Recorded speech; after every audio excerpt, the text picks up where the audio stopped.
ஒரு போவாசே தன்னிடத்தில் வந்த ஒரு பெண்ணுக்கு நியாயம் செய்வதற்கு அவ்வளவு தீவிரமாய் செயல்படுவானால், ஒரு பொல்லாத நீதிபதியே தன்னிடத்தில் வந்த ஒரு பெண்ணுக்கு எப்படியாவது நியாயம் செய்வேன்னு சொல்லுவானால், பொல்லாதவர்களாகி நாமே நம்முடைய பிள்ளைகளுக்கு நலமானதை கொடுப்போமானால், தன்னிடத்தில் வந்து இரவு பகலும் தம்மால் தெரிந்து கொள்ளப்பட்டு தம்மை நோக்கி கூப்பிடுதலுடைய விஷயத்துல கண்டிப்பா ஆண்டவர் நியாயம் செய்வார்.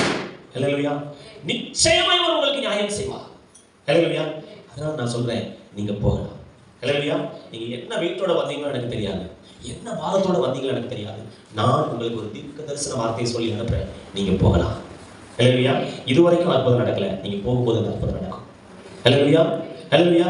அதனால ஒரே ஒரு வார்த்தை, we have an actively working God. சொல்லுங்க சொல்லுங்க, we have an actively working God. சொல்லுங்க திரும்ப, we have an actively working God. அப்படின்னா எனக்காக சோர்ந்து போகாமல் இடைவிடாமல் செயல்படுகிற ஆண்டவர் உண்டு.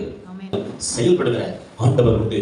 அவர் நீதியை நாட்டு மட்டும் இலைக்கரிப்பதில்லை, அவர் பதறுவதில்லை.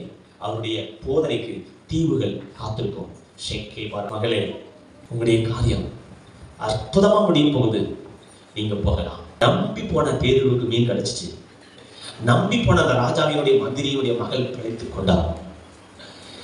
அந்த ஆண்டவனுடைய நற்போதனைகளை கேட்டிருந்த அந்த எசேக்கியா தப்பி பிழைத்தான். நீங்களும் தப்புவீங்க, நீங்களும் தப்புவீங்க.